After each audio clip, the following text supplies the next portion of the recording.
So when we go from a mind that is scattered and is all over the place, and we start to focus our mind in a very particular way, we are rewiring, reprogramming. So one way to look at this is also what is called the default mode network. The default mode network is what kicks in whenever you're not actively focusing on a task. And we'll talk about this in more depth. My book goes into this into great depth because it's super important. But the idea is whenever you're not focusing on something super specific, maybe it's a test that you're taking, or you're in a conversation and you really want to listen to the other person. So you're practicing some active listening skills. That's awesome. When you stop doing that, the mind wants to metabolically save energy. It's programmed to do that. It's wired to be efficient if possible. So it wants to go back to the default mode network.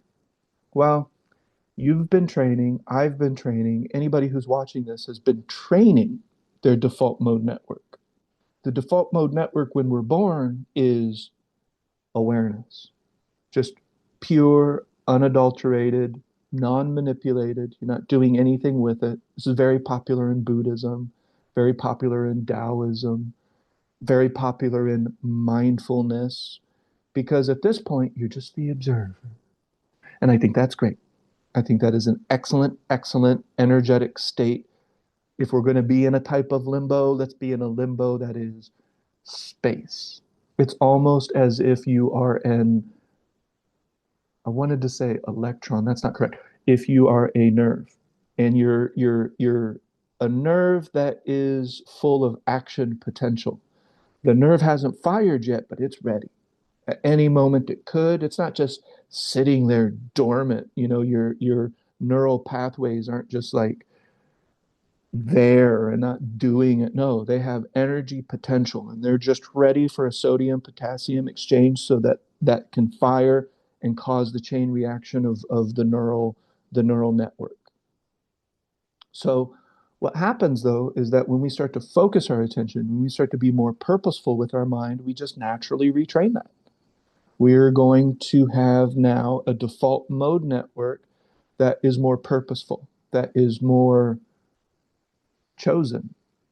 So if we really get into the nuts and bolts of default mode network, it gets very biological in nature. I'll be honest, when I was younger, my one of my default networks, my mind would just default to sexual things, right? When I was younger, I had a lot of hormones and things. I had a lot of stuff going on that was very natural to have happen. But my mind wasn't focused. And I realized this. I almost remember where I was when I was like, why am I doing this? Like, why can't I look at a person without looking at parts, you know, and thinking these weird thoughts like, what? This is so intrusive. Why is this always happening? It was a part of my default mode network. I had trained my mind that when I wasn't focusing on a task, it would just start to wander. And if I was hungry, then it would just start to focus on that. If I had, you know, if I was horny, then those things, it's just focusing on that. If, you know, I have some desire, it just defaults to that, but not necessarily with my permission. And that's the default mode network. And it's been trained that way. So look at it nowadays. You know, there is nothing on your cell phone that is that damn interesting. That's that damn important, right? Because we lived as a species for quite a long time without them. We did okay. I'm 46, so I actually remember life before the internet. It's weird to say, but it's true. I wasn't accessible at all times. I didn't just bury my face in my phone all the time. And again, I'm not trying to like be rude or judgy. I understand why it's happening. It's their default mode network. The brain isn't focusing on a specific task on the train, so it gets bored and it just defaults towards forms of entertainment that is the most easily accessible. You can see this when you ride the train. I live in Chicago, so I'm talking about the L is our subway. So when you're on the L, which is an elevated train, and then it does go underground downtown and in other places, but so it's a subway that we call the L in Chicago. And if you're on the L and there's 50 people, 48 of them are looking at their phone. And I'm not, this isn't judgment. like I look at your phone. I don't care. It's fine. You know, I know what's going on. You may not, but it's okay. You know, just keep doing your thing. It's fine. But what is actually happening? The mind is in an idle state. It's in a state of limbo.